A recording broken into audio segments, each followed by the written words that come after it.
A livre oferta do Evangelho e o Calvinismo. Em Mateus capítulo 23 e o versículo 37, o Senhor Jesus disse: Jerusalém, Jerusalém, que mata os profetas e apedreja os que te foram enviados. Quantas vezes quis eu reunir os teus filhos, como a galinha ajunta os seus pintinhos debaixo das asas, e vós não o quisestes. Essas são palavras de Jesus que deixam muito bem claro, de forma inquestionável, junto com outras passagens bíblicas, de que a oferta do Evangelho, o oferecimento do Evangelho, ele é universal, num primeiro instante, para todos. Em uma segunda faceta, esse oferecimento ele é bem intencionado.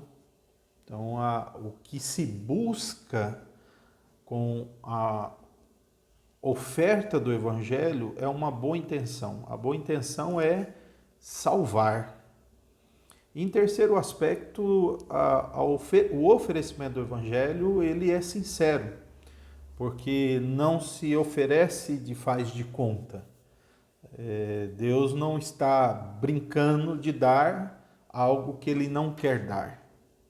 E alguns, ao ouvirem isso, vão logo se perguntarem: mas como fica o calvinismo aí? Como fica essa questão de eleição, reprovação, do chamado eficaz, da expiação limitada, enfim, como fica essa questão diante desta verdade bíblica? Então, eu vou gravar aqui um vídeo e procuro ventilar esse assunto de maneira bíblica, para que fique bem claro que a fé reformada ela está em pleno acordo com as Escrituras, não só em outros aspectos, mas nesse também.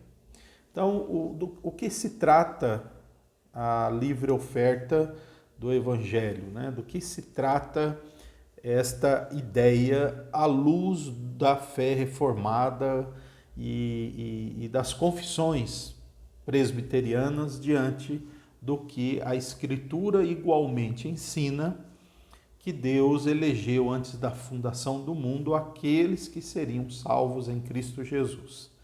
Então, a primeira questão aqui é que precisa-se compreender que a vontade de Deus ela é uma e única. Não obstante, essa vontade ela não se manifesta para todos da mesma forma, ou essa vontade de Deus não se manifesta da mesma maneira em todas as circunstâncias e situações. Por exemplo, nós compreendemos, à luz da Escritura, da Palavra de Deus, que a vontade de Deus pode ser basicamente compreendida em três características. Na verdade, são mais as características, mas em três características básicas que acabam codificando as outras. Quais são essas? Primeiro, nós notamos na Escritura que existe a vontade de Deus, mas uma vontade que se manifesta soberanamente. Uma vontade que chamamos de, aliás, os teólogos chamam de vontade do decreto. Esta é uma vontade que acontecerá. Isso diz respeito a decisões incondicionais que Deus se desdobra e decide fazer e cumprir. Não importa o que aconteça, não há condições para acontecer e nem Deus se autolimita em cumpri-la. Não. Exemplo, a morte de Jesus. A morte de Jesus foi decretada, foi da vontade de Deus que Jesus morresse. Então, nada neste mundo iria mudar isso. A volta de Jesus também é assim vista. Faz parte da vontade soberana de Deus, da sua vontade, do decreto soberano de Deus, que ele vai realizar isso. Existe uma outra faceta da vontade de Deus que podemos compreender na Escritura. É chamado de vontade do prazer. O que é isso? Por exemplo, o profeta Ezequiel diz que Deus, ele não tem prazer na morte do ímpio, mas que o ímpio converta-se dos seus maus caminhos e viva.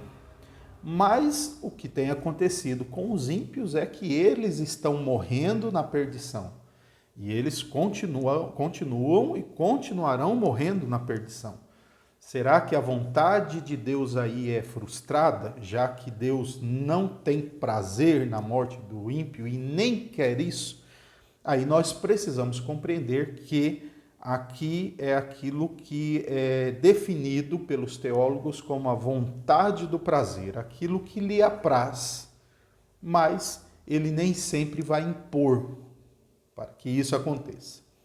E um terceiro aspecto da vontade de Deus é aquilo que é chamado de vontade do preceito, ou a vontade revelada dos seus mandamentos e de sua vontade. Por exemplo, Deus revelou na sua palavra que os homens não devem mentir, mas eles continuam mentindo. Então, o preceito aí também é revelado, mas não é imposto em todos os casos.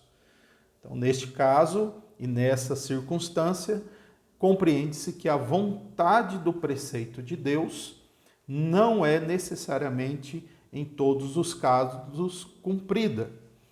E vez por outra, essas facetas da vontade de Deus pode coincidir duas ou três ou apenas uma, que é o foco principal, sendo que há outras não entram no jogo da realização daquilo que Deus intenta ali ou revela aí.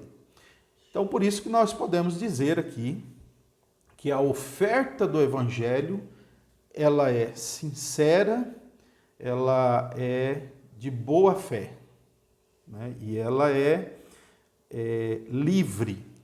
Por quê? Porque Deus, em primeiro lugar, decretou que o Evangelho fosse pregado.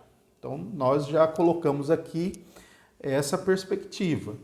No sentido soberano e do decreto de Deus, a ordem foi dada e a igreja, quer em alguns limites individuais, tenha ou não obedecido ou desobedecido, ao passar dos anos, temos notado que a igreja está cumprindo isso. Apesar das perseguições, das dificuldades, da negligência, da fraqueza, isso está sendo cumprido. Então, nós notamos o que leva a igreja, apesar de todas as suas fraquezas, cumprir. É a vontade soberana de Deus, que ele decidiu que isso seja feito. A vontade do prazer é revelada na pregação do Evangelho. Quando Deus envia um pregador, portanto, a oferta do Evangelho não é sincera só da parte do pregador, mas da parte de Deus que enviou, Deus está revelando o seu prazer. Ele não quer que aquelas pessoas morram. Ele está dizendo, sinceramente, que aquele caminho que as pessoas se encontram é um caminho de perdição, que elas devem se afastar. Então, nós temos aqui a compreensão da vontade do prazer dentro da livre oferta do Evangelho. E os preceitos? Note também que os preceitos de Deus estão embutidos na pregação do Evangelho. Afinal de contas, o Evangelho também é um anúncio da vontade de Deus, portanto, de um preceito de Deus, que as pessoas se arrependam daquilo que fazem de errado, que as pessoas abandonem este caminho e busquem a Cristo. E aqui estão os preceitos do Evangelho.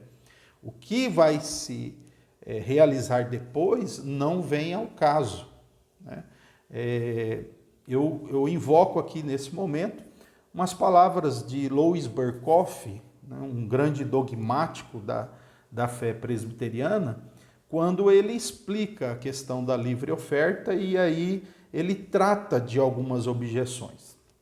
E ali ele enfatiza o seguinte, que em primeiro lugar, as raízes da incapacidade está na indisposição, ou seja, na inimizade, naquilo que o coração humano alimenta de oposição a Deus. Então, quando o evangelho é oferecido sinceramente, sinceramente também é negado por aqueles que recebem o convite.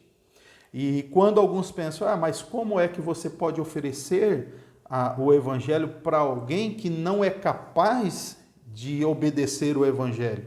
Mas calma aí, nós sabemos que a lei e a vontade de Deus é dada a toda a humanidade.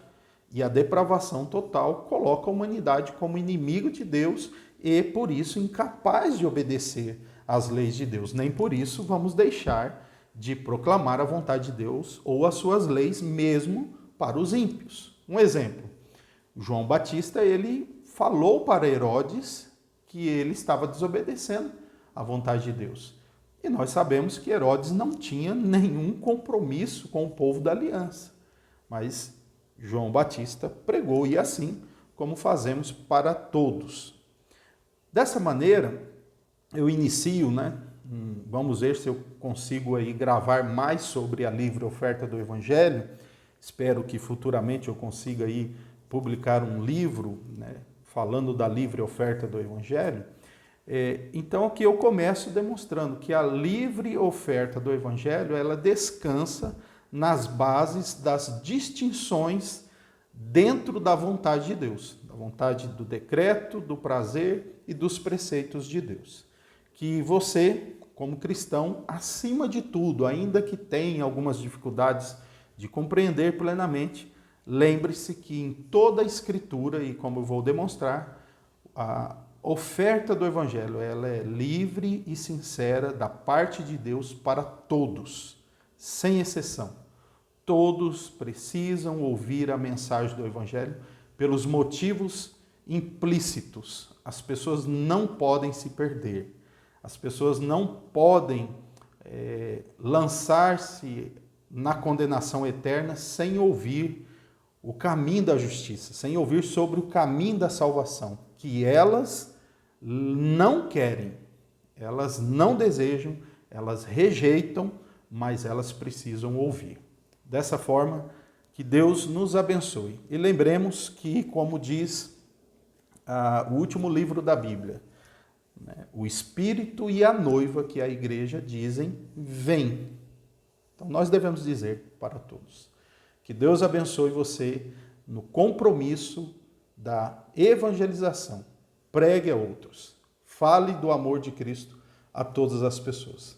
Que Deus abençoe e até um próximo vídeo sobre esse assunto, onde vou esclarecer mais sobre este tema. Deus abençoe a todos.